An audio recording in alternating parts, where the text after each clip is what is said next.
ये प्रतिशोध की अग्नि से तुम्हारे राज्य का हर एक घर राख हो जाएगा।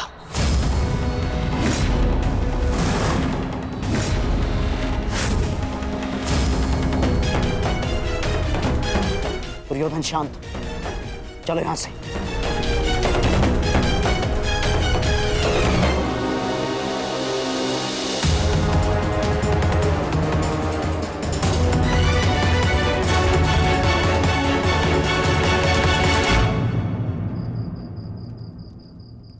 प्रणिपात महाराज।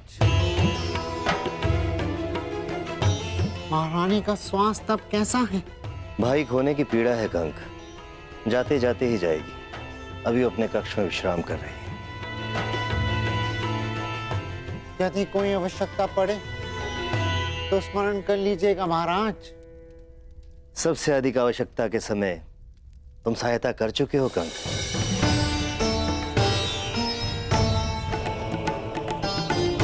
तुमने ठीक ही कहा था, मैं कीचक के नहीं संशय के दबाव में था।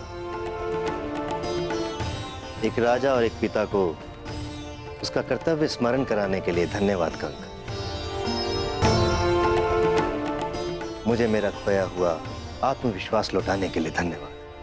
क्षमा कीजिएगा महाराज, समय सावधान रहने का है।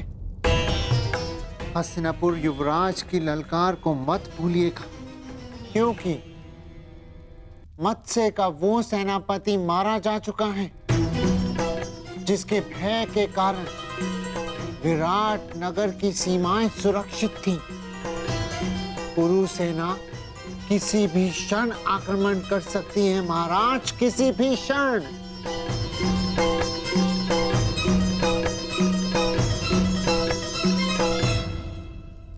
ठीक कहा कंक तुमने, सच में संकट की घड़ी आ गई है।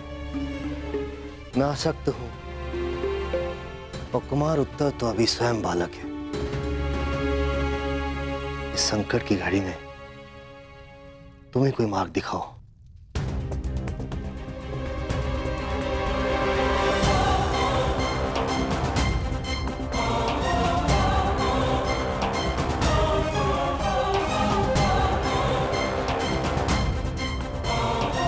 आक्रमण होने की दशा में मार्ग तो केवल युद्ध ही है महाराज। परंतु मैं आपको वचन देता कि जिस मत्स्य भूमि का हमने अन्न खाया है उसे नाश नहीं होने देंगे महाराज। नाश नहीं, सर्वनाश चाहिए मुझे। सर्वनाश, उस मत्स्य राज्य का सर्वनाश चाहिए मुझे। उसने मेरा, दुर्योधन का अपमान किया है, दुर्योधन का।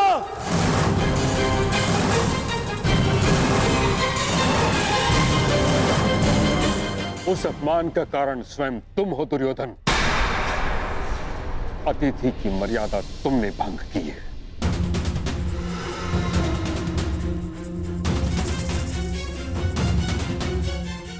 मैं कुछ भंग करना चाहता था तो वो केवल उन पांडवों का अज्ञातवास जो उस सभा में नहीं हुआ,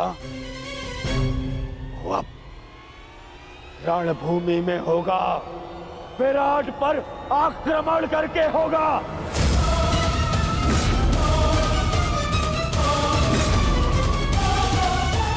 मूर्खता से पूर्ण प्रलाप बंद करो दुर्योधन। केवल इस कारण कि तुम्हें संदेह है कि पांडव वहां थे, हम आक्रमण नहीं कर सकते। नहीं, संदेह नहीं, पूर्ण विश्वास है मुझे। वो सैरंद्री ही पांचाली थी।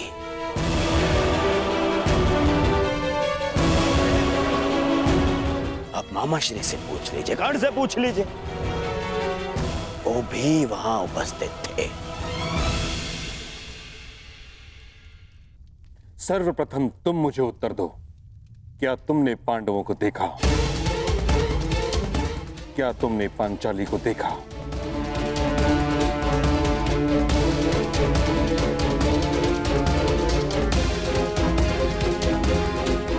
मैं बस देखने ही वाला था।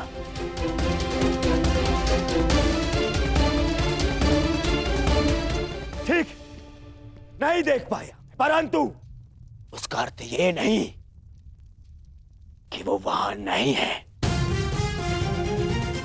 तो अभी बताइए पिताश्री, कीचक जैसे शक्तिशाली का वध और कौन कर सकता है? उसका वध ही इस बात का साक्ष्य है कि भीम वहां उपस्थित था।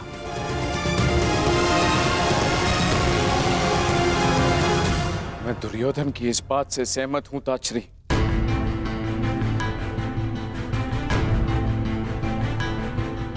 महाराज, कड़ी धूप में हमें आभास होता है कि दूर कहीं जल है, परंतु पास जाने पर ज्ञात होता है कि वह हमारा भ्रम था। वह मृग तृष्णा थी। दुर्योधन भी मृग तृष्णा का रोगी है।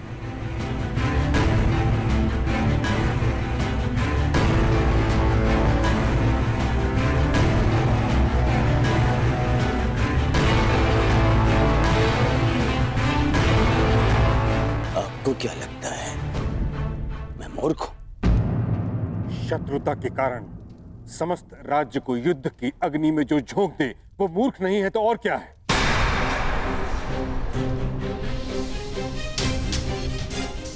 कितनी बार तुम्हें समझाने का प्रयास किया है, परंतु तुम समझने को तैयार ही नहीं हो। पांडवों से बैर के कारण कब तक हस्तिनापुर को कलंकित करते रहोगे तुम? कब तक राज धर्म को दूषित करते रहोगे? अपने संदेह के निवारण के लिए सहस्त्र सैनिकों के प्राण दांव पर लगा रहे हो। अपने संदेह के निवारण के लिए सहस्त्र सैनिकों के प्राण दांव पर लगा रहे हो। क्षमा कीजिएगा महामहिम।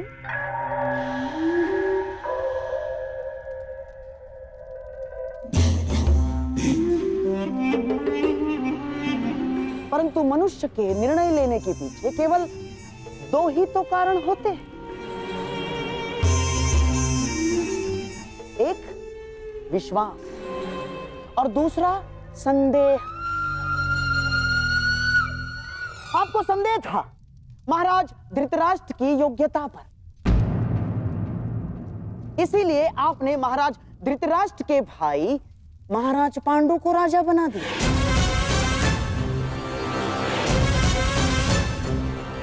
आपको संदेह था कि युद्ध में कर्ण कहीं अर्जुन के प्राण न ले, अर्जुन को परास्त न कर दे, इसीलिए आपने हस्तिनापुर का विभाजन भी स्वीकार कर लिया।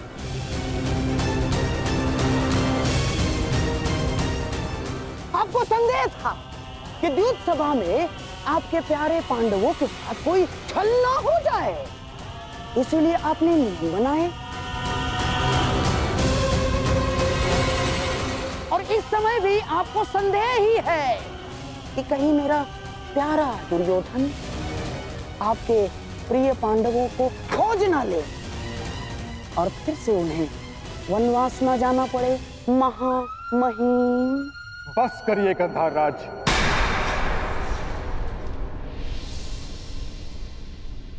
आप ही हैं जो सदैव दुर्योधन का मन कुलुषित करते रहते हैं। कभी समझाया है आपने इसे कि एक सैनिक जब मृत्यु को प्राप्त हो जाता है तो कैसे उसका परिवार धीरे धीरे वर्षों तक मरता रहता है?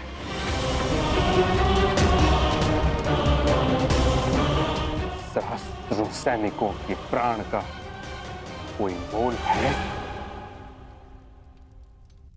मुझे मोल नहीं है। मोल है पितामह, है। मुझे कुछ 100 सैनिकों का नहीं, उन लाखों सैनिकों के प्राण का मोल है। यदि ये युद्ध नहीं हुआ तो पांडव प्रस्तुत होंगे और फिर महायुद्ध होगा।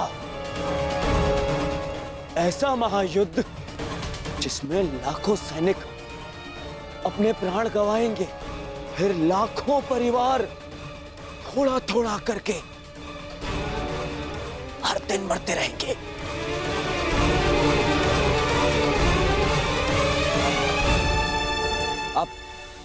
आप ही बताइए पिताश्री, क्या मैं अनुचित कह रहा हूं?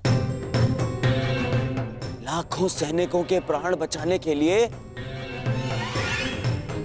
कुछ 100 सैनिकों का वीर गति प्राप्त करना बलिदान है या मूर्खता?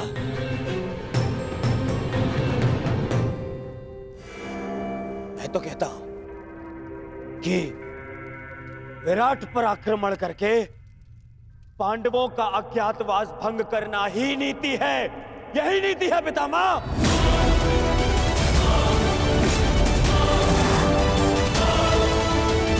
पुत्र दुर्योधन, विचार करो, पांडव तुम्हारे साथ कैसे युद्ध करेंगे? द्वारका सहित आधा भारत तुम्हारी संधि में है और शेष पर तुम दिग्विजय प्राप्त कर चुके हो। संधियां तो टूटने के लिए ही होती है पितामह। पांडवों के वो मित्र जिन्होंने मेरे भय से मुझसे संधि की है, वही उनके सामने आते ही मुझसे संधि तोड़ देंगे। परंतु आपको क्या, आपने तो सदा पांडवों का ही समर्थन किया है। आज भी जब मैं उन पांडवों से हस्तिनापुर की सुरक्षा का प्रयास कर रहा हूं, आज भी आप उन्हीं का समर्थन कर रहे हैं।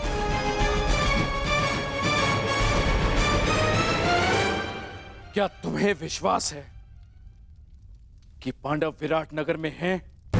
उतना ही जितना इस बात पर है कि आप हस्तिनापुर के राजा हैं।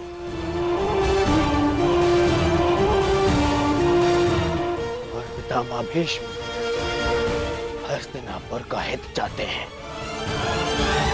पिताश्री, यदि पांडवों का अज्ञातवास पूर्ण हो गया तो वो अवश्य युद्ध करेंगे।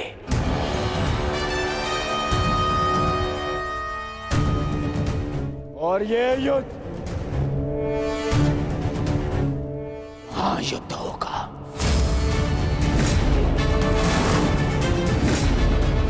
महाभारत होगा, जिसमें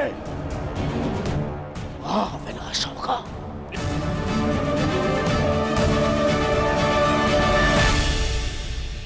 नहीं, मैं ऐसा नहीं होने दूंगा।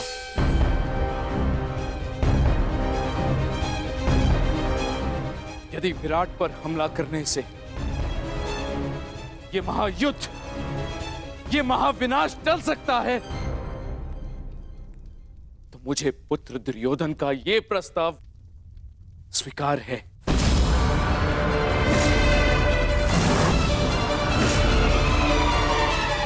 परंतु ये हस्तिनापुर के राजा का आदेश है। हस्तिनापुर विराट पर आक्रमण करेगा।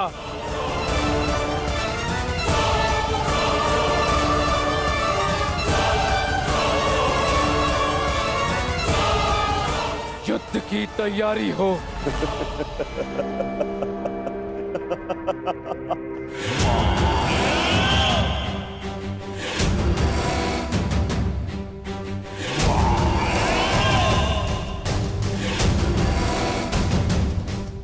समय आ गया है मित्र। अर्जुन से तुम्हारा अधूरा द्वंद्व पूर्ण होगा।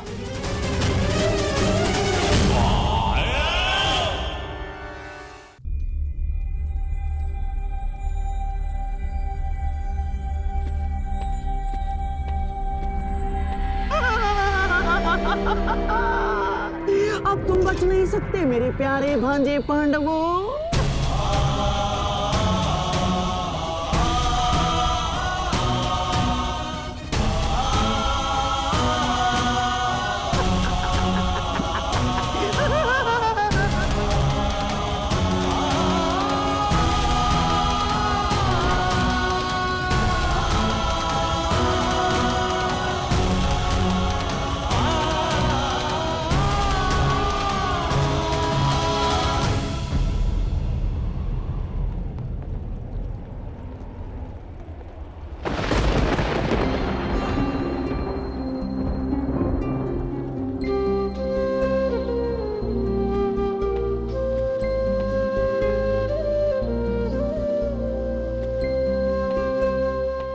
बात माताश्री,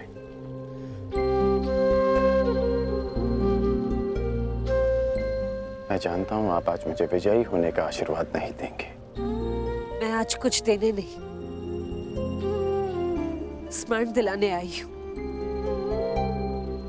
तुम्हें ज्ञात होगा कि मेरे पुत्र और पुत्रवधू के साथ छल हुआ है। जो इंद्रप्रस्थ के सम्राट थे, वो पिछले 12 वर्ष से वन में भटक रहे हैं।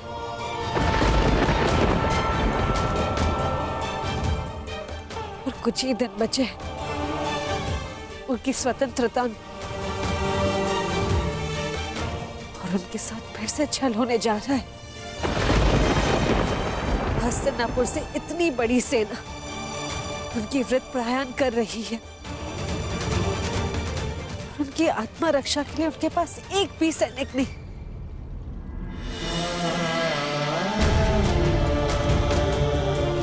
मुझे पूर्ण विश्वास है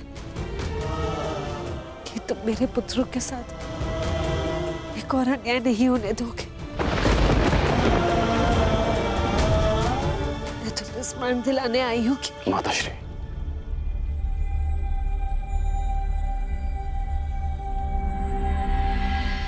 कर्ण को अपना हर वचन स्मरण है।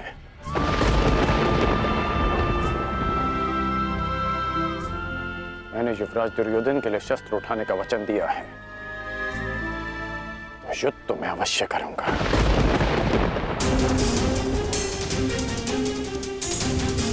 परंतु मैंने एक और वचन दिया है कि आपके पुत्र अज्ञातवास पूरा करेंगे, और ये वचन भी मैं अवश्य पूरा करूंगा।